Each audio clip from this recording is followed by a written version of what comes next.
ಅಕ್ಷರಾವಿಷ್ಕಾರದಲ್ಲಿ KKRDಬಿಯಿಂದ approval ಆಗಿ ಅವು ಕೂಡ ದುಡ್ಡನ್ನು ಕೊಡಲಾಗಿದೆ. ಮತ್ತು ಇನ್ನೊಂದು ವಿಶೇಷ,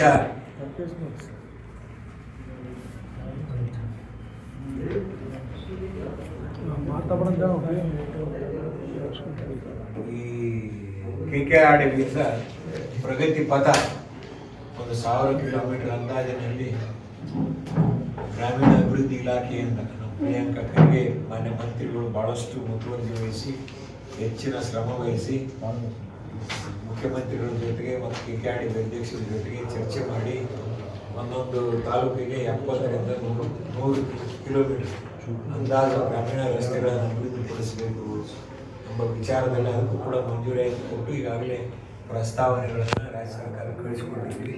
ಎಸ್ಟಿಮೇಟ್ ಅಪ್ರೂವಲ್ ಆದಾಗ ಮುಂದಿನ ದಿನಗಳಲ್ಲಿ ಅವೆಲ್ಲ ಹೆಸರುಗಳನ್ನು ಇಟ್ಕೊಳ್ತೀವಿ.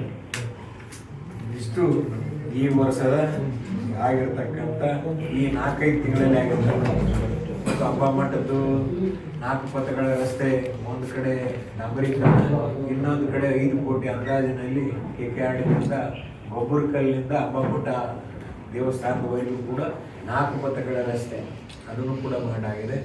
ಮತ್ತು ಅಂಬಾಮಠಕ್ಕೆ ವಿಶೇಷವಾಗಿ ಕೇಂದ್ರ ಸರ್ಕಾರದ ಪ್ರಸಾದ 2 ಯೋಜನೆಯಲ್ಲಿ ಅಂಬಾಮಠ ದೇವಸ್ಥಾನಕ್ಕೆ ಕೇಂದ್ರ ಸರ್ಕಾರದ ಪ್ರಸಾದ್ 2 ಯೋಜನೆಯಲ್ಲಿ ಸುಮಾರು 175 ಕೋಟಿ ಅಂದಾಜಿನಲ್ಲಿ ಒಂದು DPR ರೆಡಿ ಮಾಡಿಸಿ ಟೂರಿಸಂ ಇಲಾಖೆ ಮುಖಾಂತರ ತಾಲೂಕಾ, ಜಿಲ್ಲಾ ಮತ್ತು ವಿಭಾಗ ಮಟ್ಟ ಮತ್ತು ಕಾರ್ಯದರ್ಶಿಗಳ ಮಟ್ಟದಲ್ಲಿ ಚರ್ಚೆಯಾಗಿ ಅವಕ್ಕೆಲ್ಲ ಪ್ರಸ್ತಾವನೆಗೆ ಒಪ್ಪಿಗೆ ಕೊಟ್ಟು ಕೇಂದ್ರ ಸರ್ಕಾರಕ್ಕೆ ಮಂಜೂರಾತಿ ಕಳಿಸಿಕೊಟ್ಟಿದ್ವಿ. 175 ಕೋಟಿ. ಅದರಲ್ಲಿ ಪ್ರಾಥಮಿಕ ಆರೋಗ್ಯ ಕೇಂದ್ರ, ಪೊಲೀಸ್ ಠಾಣೆ ಮತ್ತು ಬಯಲು ರಂಗಮಂದಿರ, ಆಡಿಟೋರಿಯಮ್ಮು, ಸುಮಾರು 5,000 ಜನ ಪ್ರಸಾದಕ್ಕೆ ಕೂತ್ಕೊಂಡು ಊಟ ಮಾಡ್ತಕ್ಕಂಥ ಒಂದು ಹಾಲನ್ನು ಮಾಡಿದ್ದೇವೆ. 1,000 ಜನರಿಗೆ ಬೇರೆ ಸ್ಥಳದಿಂದ ಬಂದಿರತಕ್ಕಂಥ ಜನರಿಗೆ ಅಕಾಮಿಡೇಷನ್ ಮಾಡೋಕ್ಕೆ ಛತ್ರಗಳು, ಆಮೇಲೆ ಲೇಕ್ ಡೆವಲಪ್ಮೆಂಟು, ಈಗಿನ ಕೆರೆ ಮತ್ತು ತೇರು ಬೀದಿ ಡೆವಲಪ್ಮೆಂಟು, ಆಮೇಲೆ ಟೆಲಿಫೋನ್ ಎಕ್ಸ್ಚೇಂಜು, ಆಸ್ಪತ್ರೆ, ಬಯಲು ರಂಗಮಂದಿರ,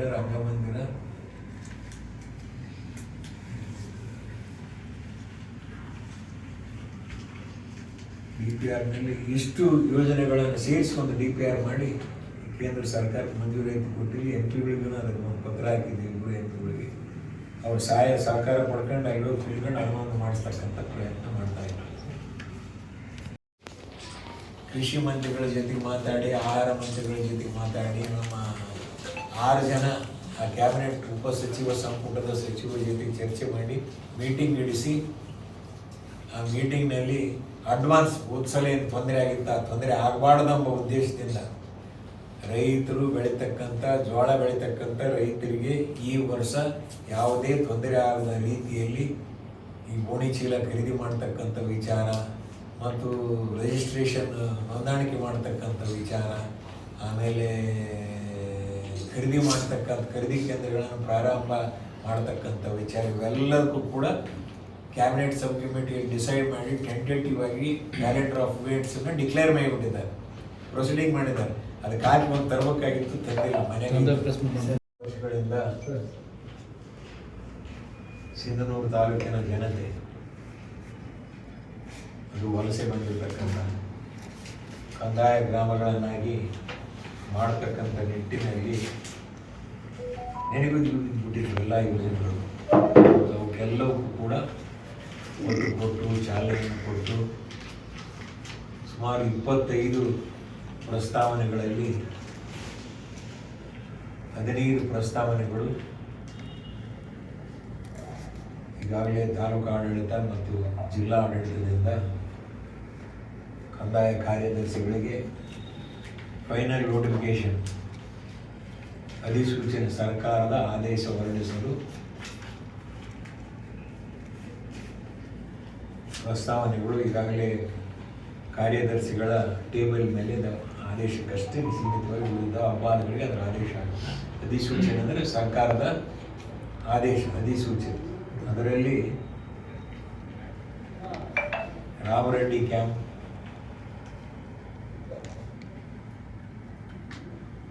ಕುಂಟಿಗಿ ಕ್ಯಾಂಪ್ಗೆ ಕೃಷ್ಣನಗರ ಅಂತ ಹೆಸರಿಟ್ಟಾರೆ. ಕುಂಟಿಗಿ ಕ್ಯಾಂಪ್ಗೆ ರಾಮರೆಡ್ಡಿ ಕ್ಯಾಂಪ್. ಆಮೇಲೆ ತಾಯಮ್ಮ ಕ್ಯಾಂಪು, ವೆಂಕಟೇಶ್ವರ ಕ್ಯಾಂಪು, ಗಾಂಧಿನಗರ 2 ಪಂಚಾಯತಿ,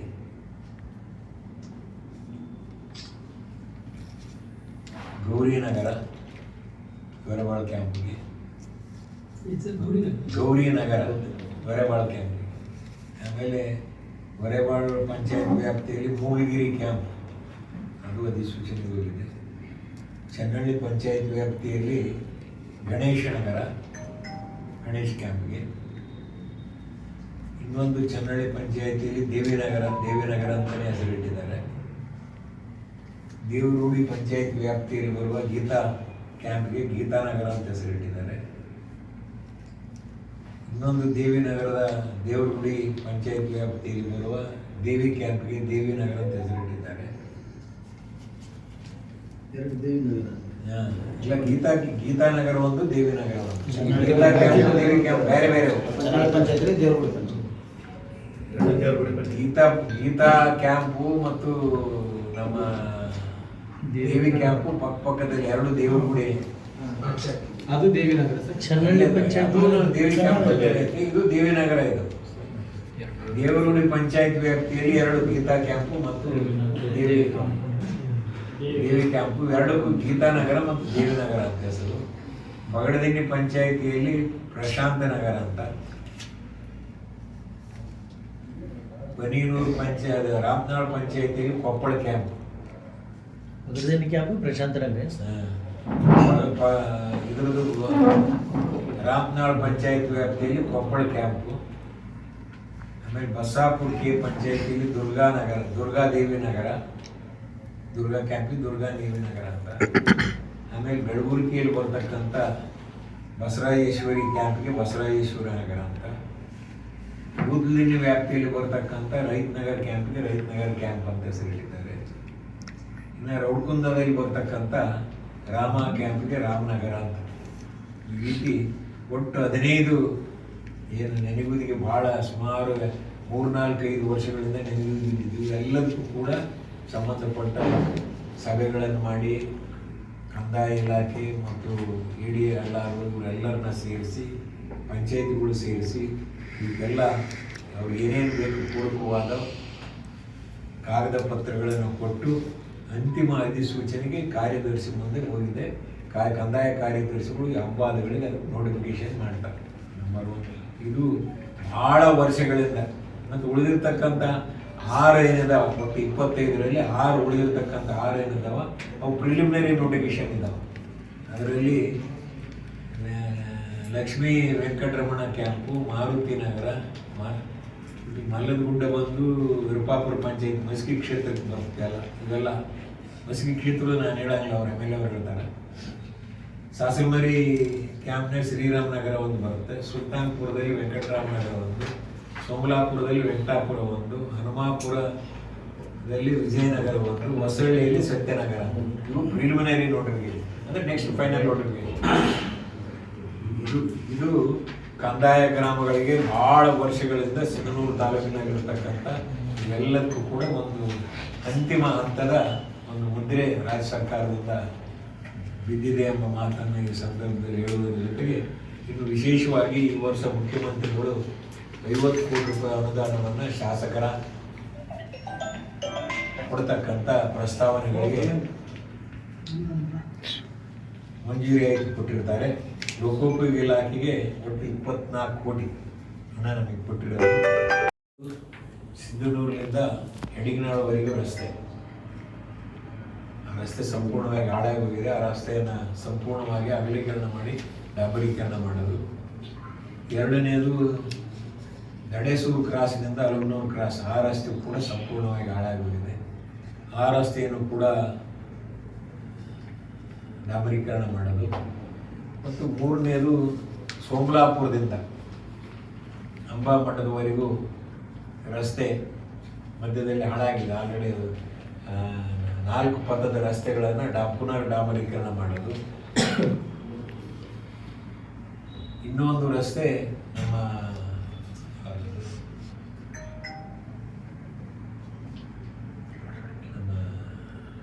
ಬಂಗಾಲಿ ಕ್ಯಾಂಪ್ 1 ರಿಂದ 5 ಮತ್ತು ವೀರಣ್ಣ ಕ್ಯಾಂಪ್. ಅದರ ಜೊತೆಗೆ ಇನ್ನು 14 ಕೋಟಿಯಲ್ಲಿ 36 ಸಮುದಾಯ ಭವನಗಳು.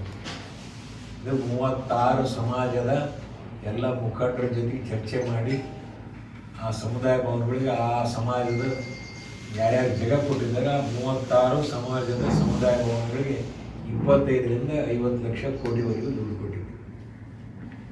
ಸಿಂಧನೂರು ತಾಲೂಕಿನ 35 ಸಮಾಜಗಳ ಅಧ್ಯಕ್ಷರು ಕೊಟ್ಟಿರ್ತಕ್ಕಂಥ ಪಟ್ಟಿ 25 ರಿಂದ 50 ಲಕ್ಷ 1 ಕೋಟಿವರೆಗೆ, ಕಡಿಮೆ ಅಂದ್ರೆ 25 ಲಕ್ಷ. ಆಮೇಲೆ 13 ಖಾಸಗಿ ಶಾಲಾ ಶಿಕ್ಷಣ ಸಂಸ್ಥೆಗಳಿವೆ. ಡಿಗ್ರಿ ಮತ್ತು PUC ಎರಡು ಕಂಬೈಂಡ್ ಆಗಿರ್ತಕ್ಕಂಥ ಅವರು ಖಾಸಗಿ ಶಿಕ್ಷಣ ಸಂಸ್ಥೆಗಳು ಪಟ್ಟಿ ಕೊಟ್ಟಿದ್ದರು. ಆ ಪಟ್ಟಿ ಪ್ರಕಾರ 14 ಶಿಕ್ಷಣ ಸಂಸ್ಥೆಗಳಿಗೆ ಸುಮಾರು 1.5 ಕೋಟಿ ರೂಪಾಯಿ ಸ್ಮಾರ್ಟ್ ಕ್ಲಾಸು ಉಪಕರಣಗಳು ಒದಗಿಸಕ್ಕೆ ಅದಕ್ಕೆ ಕೊಟ್ಟಿರ್ತೈತೆ. ಇನ್ನು ಉಳಿದಿರತಕ್ಕ 17 ಕುಡಿಯುವ ನೀರಿನ ಕೆರೆಗಳ ಅಭಿವೃದ್ಧಿ. ನಮ್ಮೆಲ್ಲರಿಗೂ ಗೊತ್ತಿದ್ದಾಗೆ 2-3 ಸಲ ತಾಲೂಕ್ ಪಂಚಾಯಿತಿಯಲ್ಲಿ ಸಭೆಗಳನ್ನು ಮಾಡಿ ಎಲ್ಲೆಲ್ಲಿ ಜಾಗ ಇದೆ ಆ ಜಾಗಗಳನ್ನು ಐಡೆಂಟಿಫೈ ಮಾಡಿ ಅದಕ್ಕೆ ಎಸ್ಟಿಮೇಟ್ ಪ್ರಿಪೇರ್ ಮಾಡಿ ರೆಡಿ ಮಾಡಿ ಕೊಡ್ರಿ ಅಂತ ಹೇಳಿದ್ವಿ. ಅದೇ ರೀತಿ ನಮ್ಮ ಡ್ರಿಂಕಿಂಗ್ ವಾಟರ್ ಸ್ಕೀಮ್ನಲ್ಲಿ ಎಲ್ಲೆಲ್ಲಿ ಜಾಗ ಐಡೆಂಟಿಫೈ ಮಾಡಿ ಎಸ್ಟಿಮೇಟ್ ಕೊಟ್ಟಿದ್ದಾರೆ. ಅದಕ್ಕೆ ಅನುದಾನವನ್ನು 50 ಕೋಟಿಯಲ್ಲಿ ಅಗಲೀಕರಣ ಮತ್ತು ಡೆಪ್ ಅದಕ್ಕೂ ಕೂಡ ದುಡ್ಡನ್ನು ಕೊಡಲಾಗಿದೆ. ಇನ್ನು 3 ವಸತಿ KPS ಶಾಲೆಗಳು, ಪಬ್ಲಿಕ್ ಸ್ಕೂಲ್. ಒಟ್ಟು ಕರ್ನಾಟಕ ರಾಜ್ಯದಲ್ಲಿ ಸುಮಾರು ಅಂದಾಜು ADVಯಲ್ಲಿ 500 ಶಾಲೆಗಳಿಗೆ. ನಿನ್ನೆ ಇದರಲ್ಲಿ ಹೇಳಿದ್ದೆ, ಕೆಲವು ಪೇಪರ್ ಕವರ್ ಆಗ್ಯಾವ, ಕೆಲವು ಪೇಪರ್ ಕವರ್ ಆಗಿಲ್ಲ. 500 ಶಾಲೆಗಳಿಗೆ ಸುಮಾರು 1500ರಿಂದ 2000 ಕೋಟಿ ಅಂದಾಜು ಅನುದಾನವನ್ನು ಪಡೆದುಕೊಂಡು ಆ ಶಾಲೆಗಳನ್ನು 1ನೇ ಕ್ಲಾಸ್ಲಿಂದ 6ನೇ ಕ್ಲಾಸು 6, 10, 10ರಿಂದ 12 ಒಂದೇ ಸೂರಿನಡಿಯಲ್ಲಿ ಆ ಶಾಲೆಗಳಿಗೆ ಸುಮಾರು 1000ರಿಂದ 1200 ವಿದ್ಯಾರ್ಥಿಗಳಿಗೆ ಓದ್ತಕ್ಕಂಥ ಒಂದು ವ್ಯವಸ್ಥೆ ಮಾಡೋದು, ಕ್ವಾಲಿಟಿ ಆಫ್ ಎಜುಕೇಷನ್ನು ಮತ್ತು ಎಲ್ಲ ಮೂಲಭೂತ ಸೌಕರ್ಯಗಳು ಕೊಟ್ಟು ಶಾಲೆಗಳನ್ನು ಒಂದು ಅಪ್ಗ್ರೇಡ್ ಮಾಡಿ ರಾಜ್ಯ ಸರ್ಕಾರ ಒಂದು ಆದೇಶ ಹೊರಡಿಸಿದೆ. ಆ ಆದೇಶದ ಪ್ರಕಾರ ನಮ್ಮ ರಾಯಚೂರು ಡಿಸ್ಟಿಕ್ನಲ್ಲಿ ಒಟ್ಟು 16 ಶಾಲೆಗಳು, ಅದರಲ್ಲಿ ಸಿನ್ನೂರು 3 ಶಾಲೆಗಳು, ಒಂದು ರೌಡ್ಗುಂದಿ, ಒಂದು ಸಾಲ್ಗುಂದಿ, 2ನೇದು 3ನೇದು ಆಯ್ನೂರು. ಇದ್ರ ಜೊತೆಗೆ ಇನ್ನೂ ಒಂದು ಪಗಡದಿಂಡಿಗೆ KKRDಯಲ್ಲಿ ಒಂದು PUC ಕಾಲೇಜನ್ನು ಕೂಡ ಪ್ರಾರಂಭ ಮಾಡಬೇಕು ಅನ್ನೋ ಒಂದು ಆದೇಶ ಕೂಡ ಆಗಿದೆ ಈಗಾಗಲೇ. ಪಗಡದಿಂಡಿ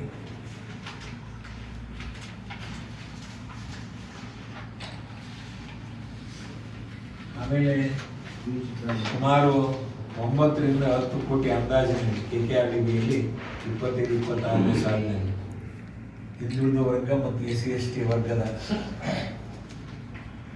ಹಾಸ್ಟೆಲ್ಗಳಿದ್ದಾವೆ. ಆ ಎಲ್ಲ ಹಾಸ್ಟೆಲ್ಗಳಿಗೆ ಬೇಕಾಗತಕ್ಕಂಥ ಪೀಠ ಉಪಕರಣಗಳು, ಕಂಪ್ಯೂಟರ್ಗಳು ಮತ್ತು ಪಾತ್ರೆಗಳು, ಅಡುಗೆ ಮಾಡ್ತಕ್ಕಂಥ ಪಾತ್ರೆಗಳು, ಕಾಟ್ಗಳು, ಬೆಡ್ಗಳು ಎಲ್ಲದಕ್ಕೂ ಕೂಡ ಅವರೊಂದು ಪಟ್ಟಿ ಕೊಟ್ಟಿದ್ದರು ಸೋಷಿಯಲ್ ವೆಲ್ಫೇರ್ ಡಿಪಾರ್ಟ್ಮೆಂಟು ಮತ್ತು ಹಿಂದುಳಿದವರು. ಅವೆಲ್ಲದಕ್ಕೂ ಕೂಡ ಈ ವರ್ಷ ಅನುದಾನವನ್ನು ಕೊಟ್ಟು ಒಂದು ಸಂಸ್ಥೆ ರಾಜ್ಯ ಸರ್ಕಾರದ ಒಂದು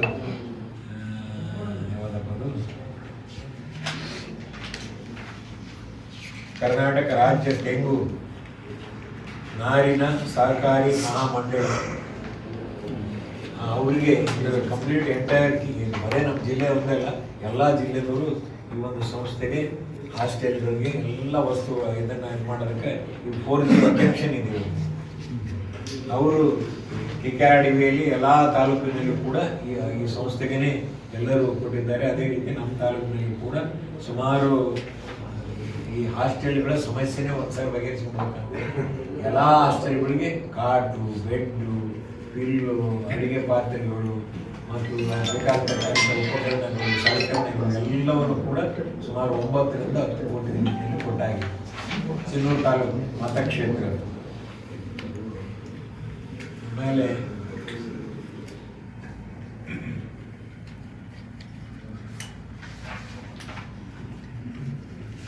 ಒಂದು ನಮ್ಮ ಮಳವಳ್ಳಾರಿ ಚನ್ನಬಸವೇಶ್ವರ ಲಿಫ್ಟ್ ಇರಿಗೇಷನ್ ಸ್ಕೀಮ್, ಆ ಯೋಜನೆಯಲ್ಲಿ ಸುಮಾರು 73 ಕೋಟಿ ಅಂದಾಜಿನಲ್ಲಿ ತುಂತುರು ಹನಿ ನೀರಾವರಿ ಯೋಜನೆ ಅದು ಕೂಡ ಮಂಜೂರಾತಿಯಾಗಿ DPR ಆಗಿ ಕೇಂದ್ರ ಸರ್ಕಾರವರು ಪೈಲಟ್ ಪ್ರಾಜೆಕ್ಟ್ ಕರ್ನಾಟಕದಲ್ಲಿ ಕಲ್ಯಾಣ ಕರ್ನಾಟಕದಲ್ಲಿ ಸಿಂಧನೂರು ಒಂದೇ ತಗೊಂಡಿರೋದು. ಅಮೌಂಟ್ ಎಷ್ಟು? 73 ಕೋಟಿ. ಅದರ ಮೂಲ ಉದ್ದೇಶ ಎಲ್ಲಿ ಲಿಫ್ಟ್ ಇರಿಗೇಷನ್ ಇರ್ತಾವ ಆ ಲಿಫ್ಟ್ ಇರಿಗೇಷನ್ ಇದ್ದಲ್ಲೇನೆ ತಗೋಬೇಕು ಅಂತೇಳಿ ನಮ್ಮ ಚನ್ನಬಸವೇಶ್ವರ ಲಿಫ್ಟ್ ಇರಿಗೇಷನ್ ಸ್ಕೀಮನ್ನು ಆಯ್ಕೆ ಮಾಡಿಕೊಂಡು ಅಲ್ಲಿ ಇರ್ತಕ್ಕಂಥ ಹಳ್ಳಿಗಳಲ್ಲಿ ಅವರು ಉಪಯೋಗ ಮಾಡಿಕೊಂಡ್ರೆ ಆ ಲಿಫ್ಟ್ ಇರಿಗೇಷನ್ ಸ್ಕೀಮು ಅವರಿಗೆ ತುಂತುರು ಹನಿ ನೀರಾವರಿ ಒದಗಿಸೋದು. ಅವೆಲ್ಲ ಅವ್ರು ಬ್ಯಾಡ್ ಅಂದರೆ ಮುಂದಿನ ಊರು ಅಂದರೆ ಈಗ ಯಾಕೆ ಮಾತಾಡ್ಬೇಕಂದ್ರೆ ಈಗ RH ಕ್ಯಾಂಪು, ಒರೇಟ್ನೂರು, ಬಾದರಳ್ಳಿ, ಗಿಣಿವಾರ, ಒಳಬಳ್ಳಾರಿ 5 ಊರು ಸೇರಿಸಿ 6,500 ಎಕರೆ ನೀರಾವರಿ ಆಗ್ತಕ್ಕಂಥ ಯೋಜನೆ. ಅದಕ್ಕೆ ಆ ಯೋಜನೆಗೆ ಒಂದು ಪೈಲಟ್ ಪ್ರಾಜೆಕ್ಟ್ ಕೊಟ್ಟು 2,500 ಹೆಕ್ಟೇರ್ ಭೂಮಿಗೆ ತುಂತುರು ಹನಿ ನೀರಾವರಿ ಒದಗಿಸ್ತಕ್ಕಂಥ ಒಂದು ಯೋಜನೆ. ಈಗಾಗಲೇ ನಾನು ಮೊನ್ನೆ ಸಂದರ್ಭದಲ್ಲಿ ಬಾದರಳ್ಳಿಯವ್ರನ್ನ, ಒರೇಟ್ನೂರವ್ರನ್ನ, ಗಿಣಿವಾರದವ್ರನ್ನ ಎಲ್ಲರನ್ನ ವಿಚಾರ ಮಾಡ್ಲಿಕ್ಕಾಗಿ ಅವರು ಇಲ್ಲ ಈ ತುಂತುರು ಹನಿ ನೀರಾವರಿ ನಮ್ಗೆ ಬೇಡ, ಮಂಗಳೂರಿಗೆ ಕೊಡ್ರಿ, ನಾವು ಲಿಫ್ಟ್ ಇರಿಗೇಷನ್ನಲ್ಲೇ ನಾವು ಮುಂದುವರಿತೀವಿ ಎಂಬ ಒಂದು ಮಾತು ಹೇಳಿದ ಮೇಲೆ ಅಲುಮ್ನೂರು ಗ್ರಾಮಕ್ಕೆ ನೀರಿನ ಕೊರತೆ ಇದೆ, ಅಲ್ಲಿ ಲಿಫ್ಟ್ ಇರಿಗೇಷನ್ ಇಲ್ಲ. ಸುಮಾರು 4,000 ಎಕರೆ ಮೇಲ್ಪಟ್ಟು ಆ ಗ್ರಾಮದ ರೈತರಿಗೆ ಇದರ ಲಾಭವನ್ನು ಈಗಾಗಲೇ DPR ಆಗಿದೆ. ಇನ್ನೊಂದು 3-4 ತಿಂಗಳಲ್ಲಿ ವರ್ಕ್ ಸ್ಟಾರ್ಟ್ ಆಗುತ್ತೆ. ಕೇಂದ್ರ ಸರ್ಕಾರ, ರಾಜ್ಯ ಸರ್ಕಾರ ಒಪ್ಪಿಗೆಯಾಗಿ ಶಾಂಕ್ಷನ್ ಆಗಿ ಹೋಗಿ DPRಗೆ ಸರ್ವೆ ಮಾಡ್ಕೊಂಡು ಹೋಗಿದ್ದಾರೆ ಆಲ್ರೆಡಿ. ಇನ್ನು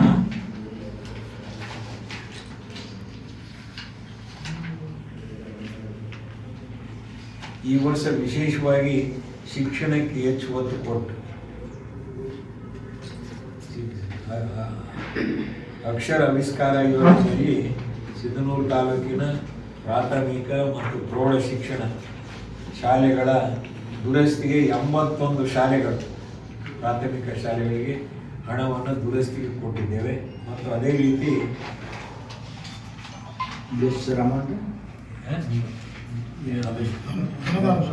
ಎಸ್ಟಿಮೇಟ್ ಅವ್ರು ಮಾಡಿಕೊಟ್ಟಾರೆ 81 ಶಾಲೆಗಳಿಗೆ.